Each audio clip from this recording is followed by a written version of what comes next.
Hey there, fellow road traveler.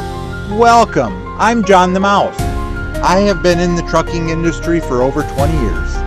I have been sharing different sites along the way and will continue to tell you my raw stories, expert tips, and must-know insights for your home and business to keep you rolling.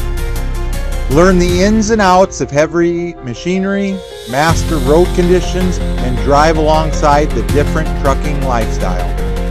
Whether you're a driver, traveler, gearhead, or just love the cheese of the matter, gear up and let's travel this great highway together. Hello there, my dear friend. Imagine this. You're standing on the edge of a vast, fertile plain where the wind whispers stories from over a century ago. The sun is dipping low, casting a golden glow over the weathered wooden structures that have stood the test of time.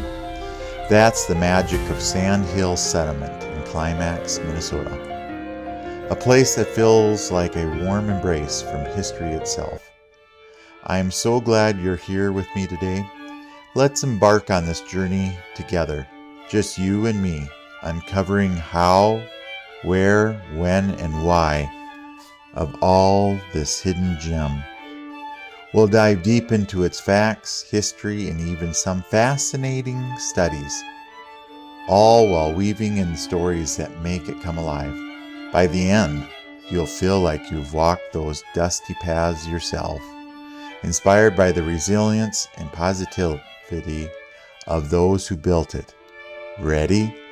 Let's first start at the beginning. Sand Hill Settlement begins in the late 1800s, right here in Red River Valley of northwestern Minnesota. Picture this in your mind. You planted a tree seed in a rich soil years ago. This seed has grown into a sturdy oak tree that has sheltered people for generations. This location is on the edge of Climax, a small town in Polk County, Minnesota, with a population of just about 267 souls as the latest counts. Sits on 220. On the west side along the banks of Sand Hill River, which flows westward towards joining the mighty Red River of the North, about 2 miles away. This river isn't just a pretty backdrop. It's a lifeblood that drew people here. Land is nestled in the flat glacial plain that was formed thousands of years ago during the retreat of ancient ice sheets. Now let's talk when and how. The first European settlers arrived in 1870s, but the real boom hit in the late 1880s. Norwegian and Swedish immigrants fleeing here from the economic hardships and was seeking fertile land to grow their food on. They were pioneers that were attracted by the abundant resources of the land provided. Think deep. The black, loomy soil was perfect for farming wheat, barley, and potatoes. The soil was so rich, like it's nature's own super-rich fertilizer, deposited by the glacial meltwaters eons ago. These folks traveled to the area by wagon or steamboat up the Red River, enduring the harsh rivers where temperatures could plummet to negative 40 degrees Fahrenheit. One early settler built a 13 by 13 foot log cabin in 1871. Imagine you squeezing your family into that cozy log cabin when only the heat it was by a wood stove. By 1872, the Sand Hill congregation formed the first Norwegian church in Polk County. In the nearby, the settlement coalesced around 1880 named for the sandy hills along the river, hills that was formed from glacial outwash settlements, which are essentially ancient rivers, deposits of sand and gravel, created a unique topographic in otherwise a flat valley. Here's a fun story to simplify things. Think of these immigrants as modern-day startups companies.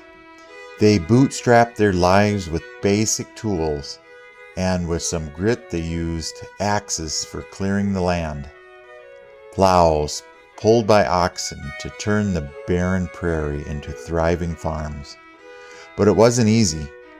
Blizzards could bury homes in snowdrifts up to 10 feet high, and their grasshopper plagues in the 1870s devoured crops, like you have read the stories from the Bible. Yet, their strong positive spirit shone through.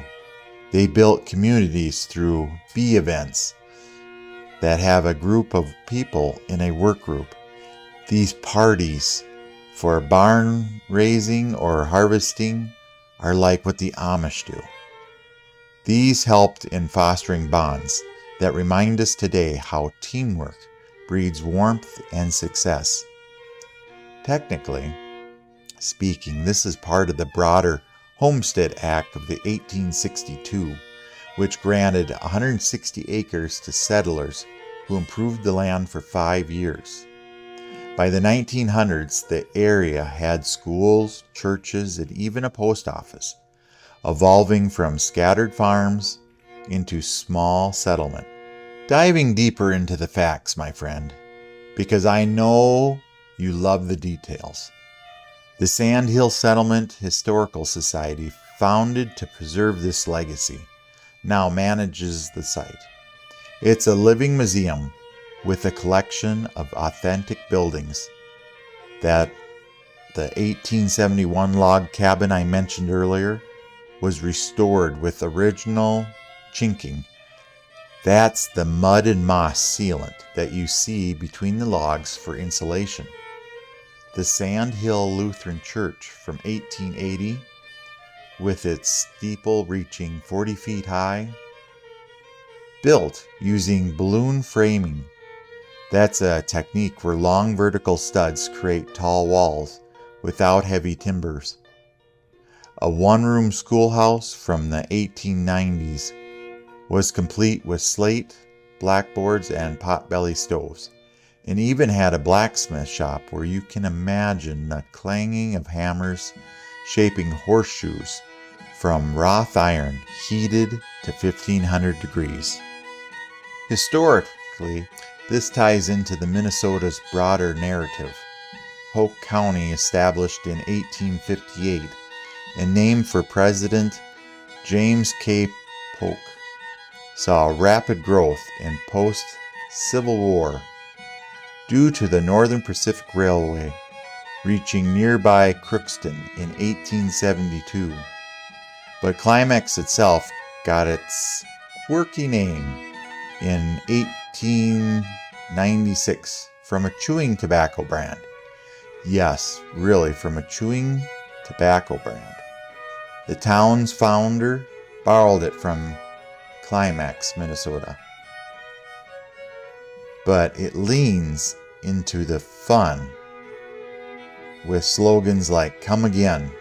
The settlement reflects Scandinavian immigration waves from 1825 to 1925. Over 800,000 Norwegians and 1.2 million Swedes came to America. Many to the Midwest for land grants that the government was offering. In Polk County alone, by 1910, over 70% of the residents were of Scandinavian descent. Let's analyze the environment. The Sand Hill River watershed is covering 510 square miles.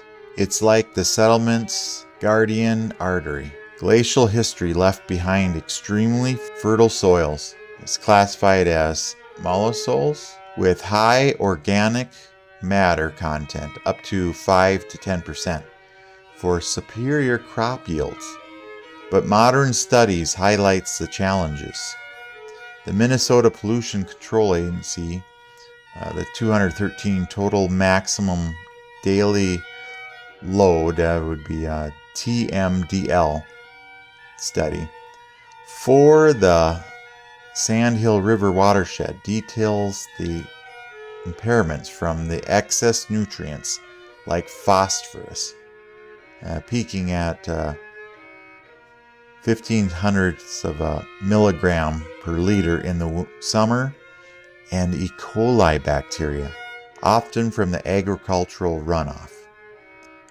Critical conditions occur in summer when the total phosphorus concentrations spike, reducing water clarity to under 1 meter and harming aquatic life. The study recommends best management practices like using land buffers, that is, strips of vegetation along the rivers 30 to 100 feet wide that will help filter runoff pollutants by 90%. It's a small reminder, my friends, that preserving history, caring for the land with positivity, even with small actions, like planting native grasses for cows to eat, can ripple into big environmental wins, fostering healthier planet for all. In 1916, Polk County history recounts humorous tales of early settlers, like two Norwegian brothers debating over a shared plow, resolving it with a community feast. It humanizes the grit it takes. Winters with 100 inches of snow, summers with over 90 degrees Fahrenheit heat, but shows how optimism prevailed without the modern conveniences of today. This to September. They do have pioneer days with blacksmith demos where you can learn forging techniques using coal for getting even heat distribution. The harvest festivals are simulating threshing with steam engines. The early models output have 10 to 20 horsepower. You can't miss the storytelling sessions that promote warmth, like sharing immigrant recipes for lefse, rolled into 1/16 of an inch thickness and lightly toasted on a frying pan. As we wrap up our time together, reflect on this. Sandhill Settlement isn't just about the relics. It's a beacon of positivity, resilience, and in a fast world, it teaches us to slow down, appreciate our roots, and build communities with kindness. You've journeyed with me through the history's layers, from the glacial formation to the immigrant dreams, and I hope it sparks warmth in your heart. Visit if you can. It's open seasonally, and donations keep the stories alive. Thank you for sharing this with me. Until next time, keep exploring. I truly appreciate you spending time with us today. Thank you for watching. I would love to see you as part of the John the Mouse University. I can't wait to see you there. Here's a few videos you might enjoy. Thanks again. Until we meet again.